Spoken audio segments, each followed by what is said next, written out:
because something I keep hearing this reoccurring theme about how important writing is. Yeah. You know, one of my favorite tracks on the album is featuring an up and coming star that I think he, along with others that you mentioned on the album, like Sean or Joyner. Kendrick or J. Cole, Joyner Lucas, powerful, real powerful artist. I like y'all together on this track. You know, I think it's a good mesh between a veteran and somebody who's on the rise.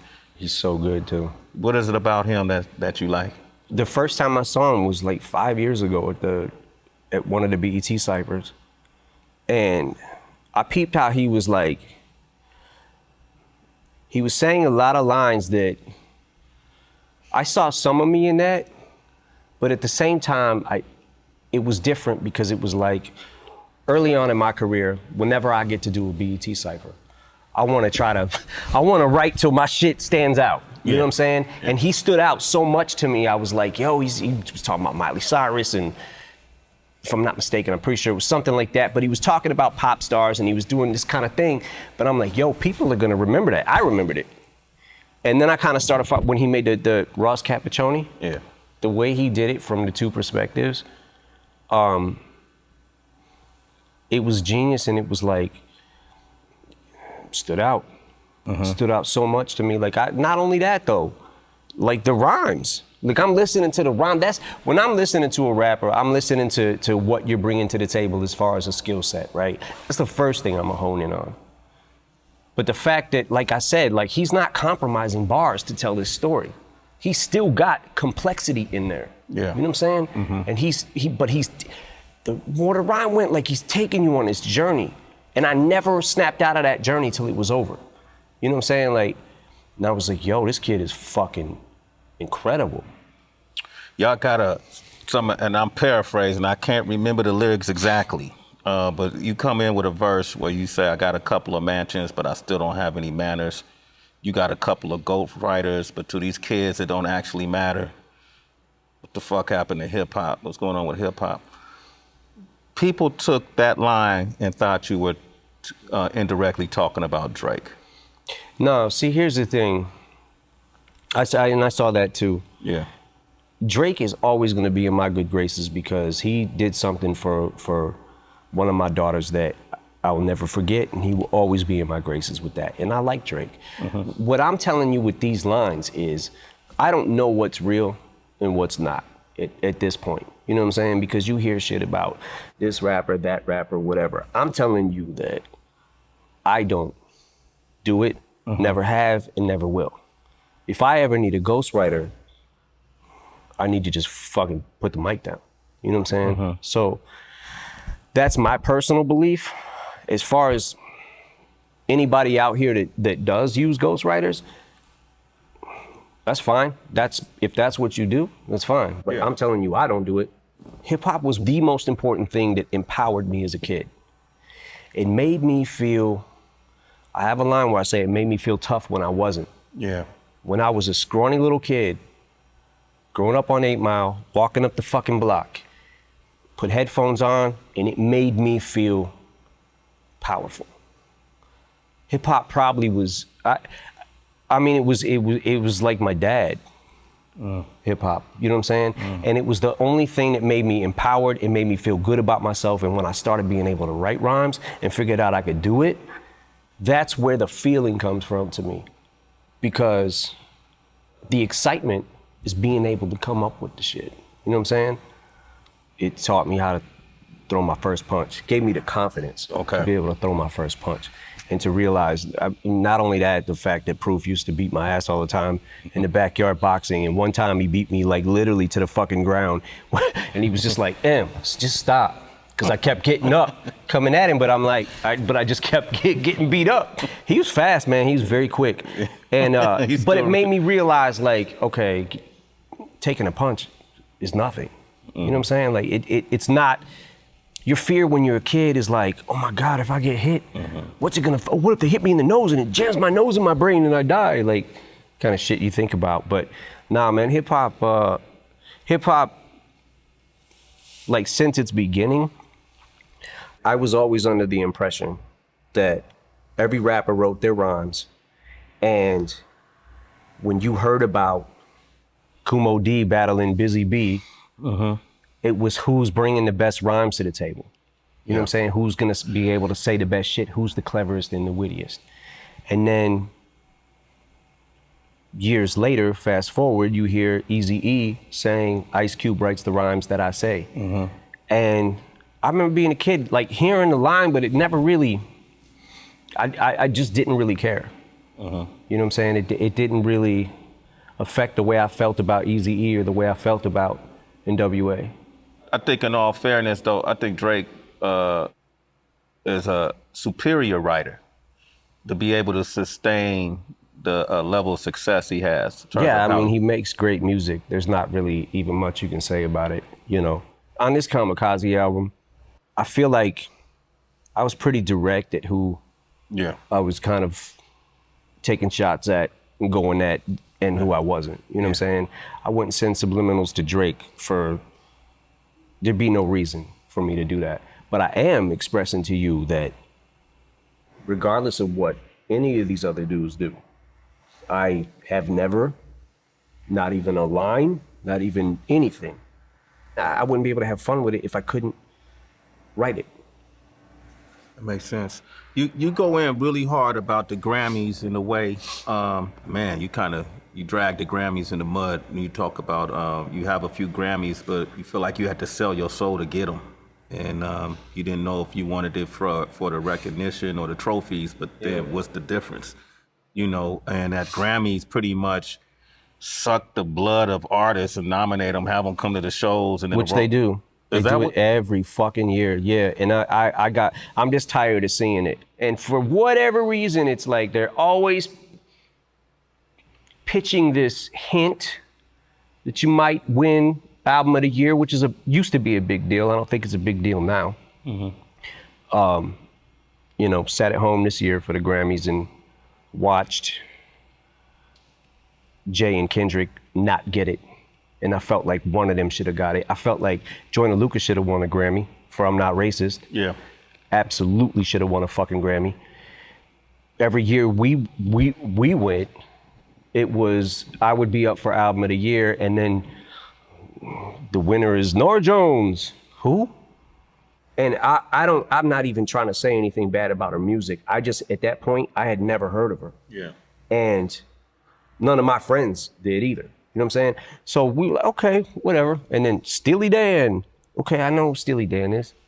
I know Steely Dan back in the day. You know what I'm saying? But more than the Marshall Mathers LP impact, like, okay, fine.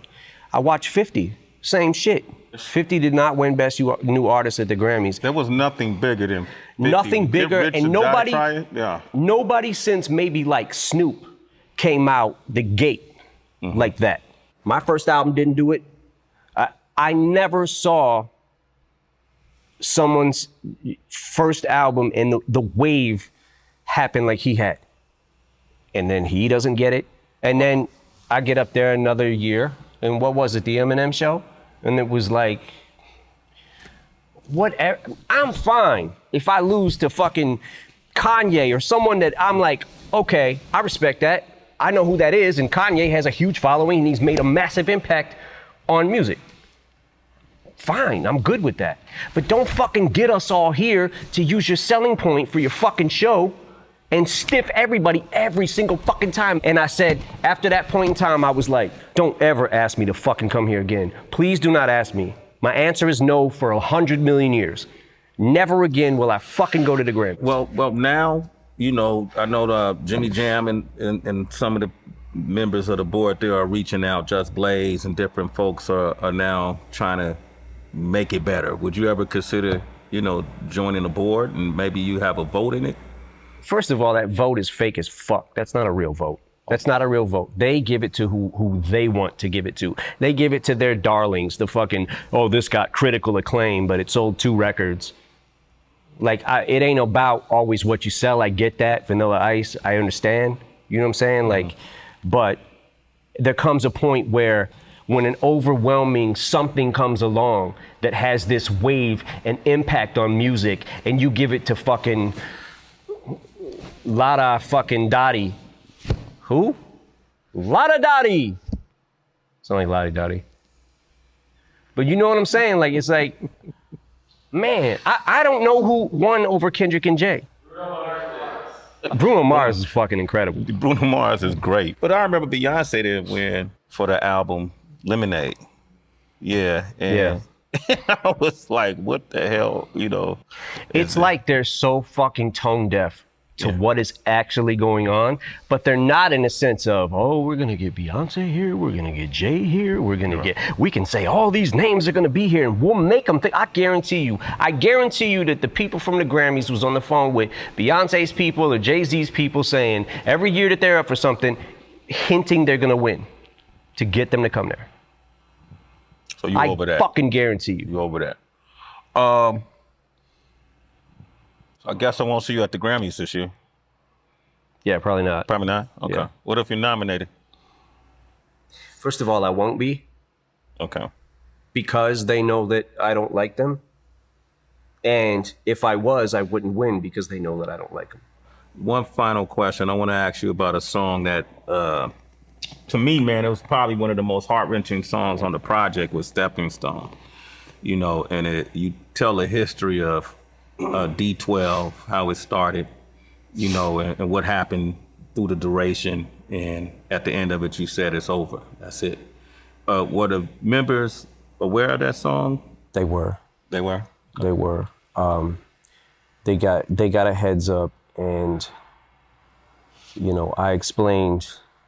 I honestly have not talked to Swift and Conniver yet about the song. They just knew it was coming down the pipe. But the way I explain it is this. Proof was the glue that binded us all together, right? He did so much shit behind the scenes that I didn't even realize, and did things to keep us a group and to motivate us. You mentioned that you guys knew all this stuff was happening, but y'all never talked about it. You know, you were men, you know, I'm paraphrasing in the verses, but everybody was doing their solo projects, and, you know, y'all was drifting further apart. Well, that's what ended up happening, was everybody was kind of doing their solo things, made solo projects, mixtapes and things like that, and we're doing shows. And I think the conversation now going forward is to see if there's anything we can do to help their solo careers.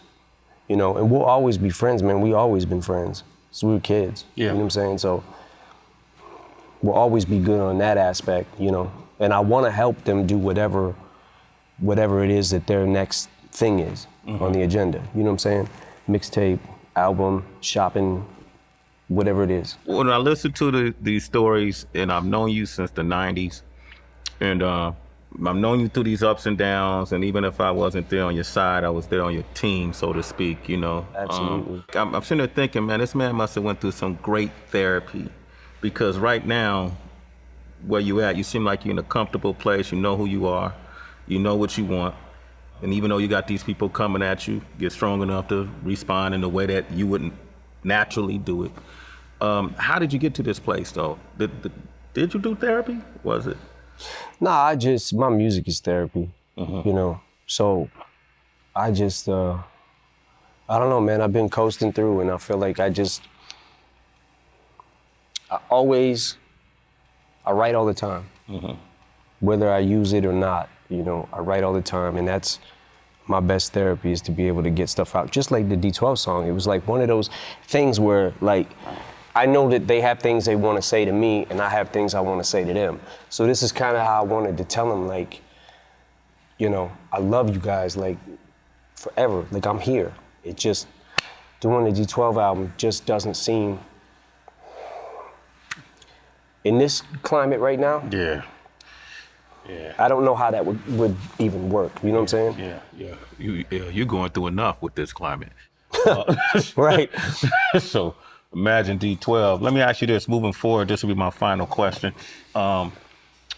You have always, to the public, seemed like an elusive, introverted person that they don't always have access to unless... I think that's hilarious. Okay. By the way, you know, I'm not going to fucking clubs anymore. I don't do that. You know what I'm saying? I'm sober.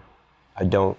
But I do a lot more and go a lot more places than people actually think I do. I just do it under the radar, man, that's all. We don't, in Detroit, we don't have paparazzi like LA or New York, you know what I'm saying? So I'm out a lot. It's just that people don't really see me. So you out and about. Yeah. That's interesting to know.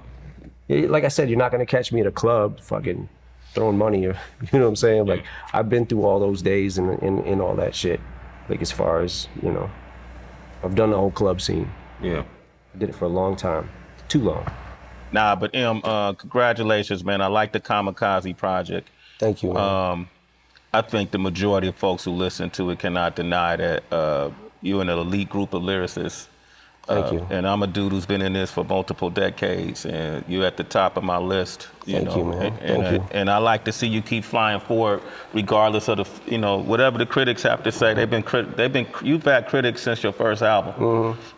So that's what it's gonna be. But I think people can appreciate the fact that you fire back, that you ain't gonna stand for it, and that you're still making great music. So congratulations, brother. Absolutely, thank you, man. Yeah, man. Appreciate it. And listen, I'm glad I could sign that vinyl for you, man. Hell yeah. If you wanna. Like I said, I'm gonna take it home, check out some bars. Okay, here, let me see that. Show that. You see that? Swaying Tech. Shout out to King Tech. This is my brother, partner in crime since high school, since day one. Still Swaying Tech, live forever. Shade 45 Monday nights. Make sure you tune in, okay? Shade 45. Shade 45, damn it.